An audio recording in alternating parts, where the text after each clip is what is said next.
સુરતમાં સૂર્યપુત્રી તાપી નદીને પ્રદૂષિત કરવાનું હીન કૃત્ય પર્યાવરણવિદ અને સામાજિક કાર્યકર્તાઓમાં રોષની લાગણી ફેલાઈ છે। રામજી ઓવારા ખાતે તાપી નદીમાં પ્રદૂષિત પાણી છોડાઈ રહ્યું છે। પાલિકા કમિશનરને મેલ દ્વારા રજૂઆત છતાં તંત્ર અહીંયા ઘોર નિદ્રામાં હોય તેવું સામે આવ્યું છે।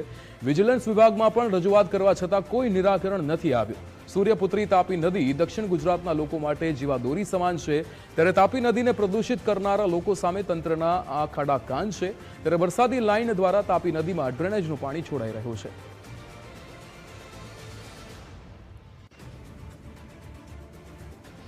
તાપી નદી કે દક્ષિણ ગુજરાતના લોકો માટે જીવાદોરી સમાન ગણવામાં આવે છે અને આ તાપી માતાની સૌ કોઈ લોકો પૂજા અર્ચના પણ કરવામાં આવતી હોય છે, પરંતુ કેટલાક તાપી નદીના જે દુશ્મનો છે તે તાપી નદીને પ્રદૂષિત કરવાનું જે હીન કૃત્ય છે તે કરી રહ્યા છે અને તેના કારણે જે લોકોમાં છે એક ભારે રોષની લાગણી વ્યાપી ગઈ છે।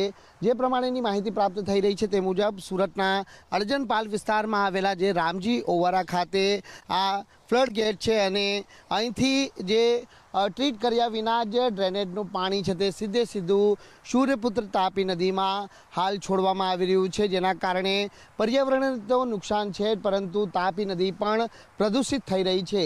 તાપી નદી કે જે શહેરીજનોને પ્રતિ દિવસ જે પીવાનું પાણી પૂરું પાડે છે તે તાપી નદીને પ્રદૂષિત કરવામાં આવી રહી હોવા છતાં તંત્ર ઘોર નિંદ્રામાં છે તે પોડી રહ્યું છે અને તેના કારણે શહેરના સામાજિક કાર્યકર્તાઓએ હવે આગળ આવવું પડી રહ્યું છે। આપણે જણાવી દઈએ કે ડ્રેનેજ સમિતિના ચેરમેન દ્વારા ભૂતકાળની અંદર જ એક મહત્વપૂર્ણ નિવેદન આપવામાં આવ્યું હતું કે ગેરકાયદેસર ડ્રેનેજ કનેક્શનો શોધી કાઢી અને તેવા લોકો સામે કાર્યવાહી કરવામાં આવી રહી છે, ત્યારે અહીં સ્પષ્ટ સંકેત એ છે કે ગેરકાયદેસર ડ્રેનેજ કનેક્શનોના કારણે આ પાણી છે તે સીધું તાપી નદીમાં છોડવામાં આવી રહ્યું છે। ત્યારે અહીં જે સામાજિક કાર્યકર્તાઓ આપણી જોડે ઉપસ્થિત છે, સીધી વાત કરીશું તેમના જોડે। આપનું નામ? મહેશ પટેલ, સામાજિક કાર્યકર અને પર્યાવરણવિદ છું। આપણે અહીંયા હાલ હમણાં આપણે જે અડાજણમાં રામજી ઓવારો આવે છે ત્યાં ઊભા છે। રામજી મંદિર છે, જૈન સમાજનું ગુરુપાવન ભવન છે અને અત્યારે જ આ વરસાદી પાણીની લાઇનની અંદરથી ડ્રેનેજનું પાણી તાપી માતામાં જઈ રહ્યું છે અને તાપી માતાને દૂષિત કરી રહ્યા છે।